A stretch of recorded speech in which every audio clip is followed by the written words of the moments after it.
فیصلہ کرنا پڑے گا. نتیجہ کربلا سے مختلف ہو یا وہی ہو, مدینہ چھوڑنے کا فیصلہ کرنا پڑے گا. دوستوں, وقت آن پہنچا ہے کہ ہم منافقت والی سیاست کو چھوڑ دیں. ہم ڈرائنگ روموں میں بیٹھ کر ریموٹ کنٹرول والی سیاست کو چھوڑ دیں. ہمیں پریکٹیکل سیاست میں آنا ہوگا. اگر ہم دنیا میں باوقار خود مختار قوم کی حیثیت سے زندہ رہنا چاہتے ہیں, اگر اپنی نسلوں کو آزاد اور خود مختار دیکھنا چاہتے ہیں, تو پھر ہمیں پریکٹیکل سیاست میں آنا پڑے گا. ہمیں اپنا کنٹریبیوشن دینا پڑے گا. ہمیں چہرے بدلنے پڑیں گے. ہمیں ذاتیات اور شخصیات کی سیاست سے چھٹکارا حاصل کرنا پڑے گا. ہمیں اگر چینج چاہیے تو ہمیں اس قسم کی منافقت سے باہر نکلنا پڑے گا. اصولوں کی سیاست کرنی پڑے گی. اکاؤنٹیبلٹی, ٹرانسپیرنسی جیسے اصولوں کو اپنانا پڑے گا اگر ہمیں تبدیلی چاہیے. میں یہ سمجھتا ہوں کہ اگر آج اس حال سے ایک شخص نے بھی یہ فیصلہ کر لیا کہ ہاں میں نے پریکٹیکل رول کرنا ہے, میں نے پریکٹیکلی اس ملک میں تبدیلی لانے کے لیے اپنا حصہ ڈالنا ہے, تو خدا کی قسم میں آپ کو یقین دلاتا ہوں کہ وہ یقیناً تبدیلی آ کر رہے گی. اس تبدیلی کو کوئی نہیں روک سکتا. اگر ہم نے آج فیصلہ کر لیا کہ ہم نے اس تبدیلی میں اپنا رول ادا کرنا ہے, اپنا حصہ ڈالنا ہے, تو میں آپ کو یقین دلاتا ہوں کہ کل آپ کا ہے, کل آپ کی نسلوں کا ہے, آنے والا کل تحریک پاکستان کا ہے. آخر میں صرف اتنا کہوں گا, سحر ہونے کو ہے, ستارے ڈوب جائیں گے. دوستو, سحر ہونے کو ہے, ستارے ڈوب جائیں گے.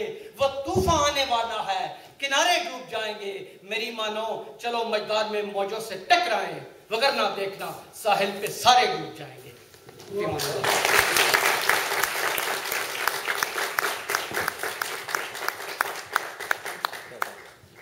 بہت خوب برلاس صاحب, میرا خیال ہے کہ سب نے بہت انجوائے کیا آپ کی تقریر کو. اور میں آپ کو ایک خوشخبری دیتا چلوں کہ آج تقریب شروع ہونے سے پہلے ہی ہمارے چند دوست ہیں پاکستان سے جو کہ PMLQ کے سے تعلق رکھتے تھے بلکہ, اور ان کی فیملی سال ہر سال سے مسلم لیگ کو سپورٹ کرتی آئی ہے. لیکن خوشخبری یہ ہے کہ آج ان دونوں شخصیات نے پاکستان تحریک انصاف کو جوائن کرنے کا ارادہ کر لیا. اور میں اناؤنس کرنا چاہوں گا جی, دونوں حضرات اگر کھڑے ہو جائیں جب میں نام لوں, چودھری مدثر بڑائچ صاحب اور چودھری ناصر سلیم بڑائچ صاحب, تو دونوں نے آج PTI جوائن کرنے کا فیصلہ کیا, اور میرا خیال ہے کہ they will be part of the struggle now. بہت بہت شکریہ جی. جو ہمارے اگلے اسپیکر ہیں خواجہ نادر صاحب. خواجہ نادر صاحب بھی یہاں پہ پاکستان میں بھی انہوں نے کافی ایکٹیولی رول پلے کیا جب پاکستان گئے. پاکستان کی سیاست میں, پاکستان کی سیاست میں بڑی گہری نظر رکھتے ہیں, اور یہاں پر رہ کر بھی وہ PTI کے پلیٹ فارم سے پچھلے 3-4 سال سے کوشش کر رہے ہیں ایکٹیولی کہ جو ہمارا خواب ہے ایک انسٹیٹیوشن کریٹ کرنے کا, ایک پولیٹیکل پارٹی جو کنونشنل پولیٹیکل پارٹیز ہیں پاکستان میں, اس کی بجائے ایک ہم انسٹیٹیوشن دیں پاکستان کو, پاکستان کے لوگوں کو. تو اس میں انہوں نے کافی ایفرٹ کی ہے, اور میں ان سے گزارش کروں گا کہ وہ تبدیلی پر اپنے خیالات کا اظہار کریں. خواجہ نادر صاحب پلیز.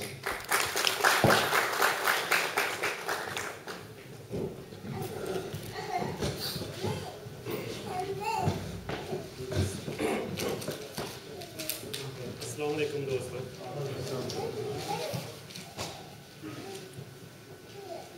لفظ پاکستان کا جب میں تصور کرتا ہوں تو میرے ذہن میں یہ پہاڑ اور دریا اور ندیاں اور یہ شہر اور گلیاں نہیں آتے.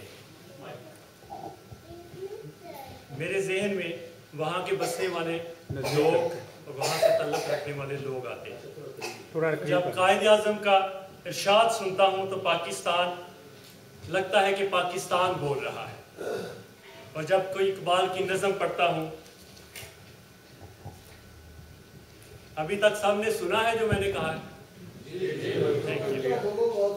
جب اقبال کی نظم پڑھتا ہوں تو پاکستان کا درد دیکھتا ہوں۔ اقبال کے ایک شعر میں جو میں درد فیل کرتا ہوں وہ آپ کے ساتھ شیئر کرنا چاہتا ہوں۔ صرف ایک شعر پڑھوں گا، زیادہ شعر نہیں پڑھوں گا۔ خرد مندوں سے کیا پوچھوں کہ میری ابتدا کیا ہے۔ خرد مند عقل مند کو کہتے ہیں۔ خرد مندوں سے کیا پوچھوں کہ میری ابتدا کیا ہے، کہ میں اس فکر میں رہتا ہوں میری انتہا کیا ہے۔ یہ پاکستان کہہ رہا ہے، یہ میں کہہ رہا ہوں۔ خرد مند کون ہے؟ یہ ایوانوں میں بیٹھے ہوئے وہ پیشہ ور سیاستدان اور یہ جرنیل جو کبھی تو مذہب کے نام پہ ایکسپلائٹ کر کے اور کبھی لبرلزم کے نام پہ ہم پر حکومتیں کرتے آئے، اور یہ ہماری بیوروکریسی اور اس کے سول سرونٹس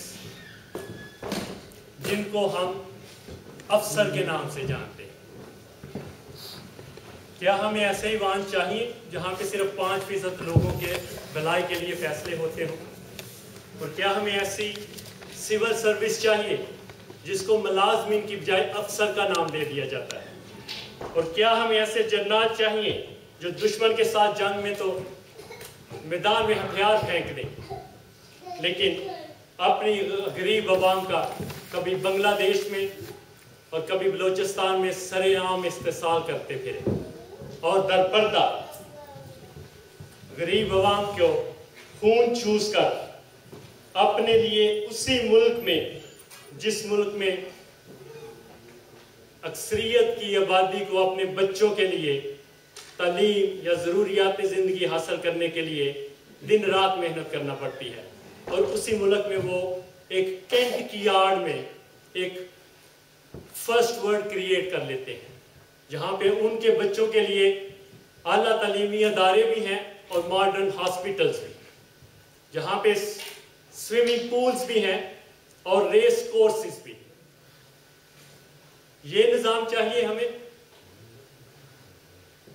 مجھے یہ نظام نہیں چاہیے۔ یہ پاکستان کہہ رہا ہے تو میں کیا پوچھوں ان خرد مندوں سے کہ میری ابتدا کیا ہے؟ میں تو اس فکر میں ہوں کہ میری انتہا کیا ہے، یعنی کہ منزل کیا ہے۔ میری نظر میں ہماری منزل تو یہ چینج ہے جس کے لیے آج ہم یہاں پہ سب اکٹھے ہوئے ہیں کہ اس کا کوئی لائحہ عمل تیار کریں کہ یہ چینج ہم کیسے لائیں۔ پچھلے 60 سالوں میں ہمارے پاکستان کو ان بیوروکریٹس اور جرنیلز اور مروسی سیاستدانوں نے اجتماعی زیادتی کا نشانہ بنایا ہوا ہے۔ Pakistan is wounded, my friends۔ Pakistan بہت زخمی ہے، اور اس کا مداوع کرنے کے لیے جیسے کہ شبیر برلا صاحب نے کہا آسمان سے فرشتے نہیں آئیں گے، یہ ہم ہی نے کرنا ہے، یہ ہم سب نے خود ہی اس کا دوا دارو کرنا ہے کہ ہم یہ تبدیلی کیسے لے کے آئیں۔ اور آسان سی بات ہے، پولیٹیکل سٹرگل، تحریک انصاف کو جوائن کر کے اس پارٹی کو ایوانوں میں پہنچا کے جہاں پہ 5% لوگوں کے فیصلے نہیں تاکہ پوری عوام کے فیصلے ہوں،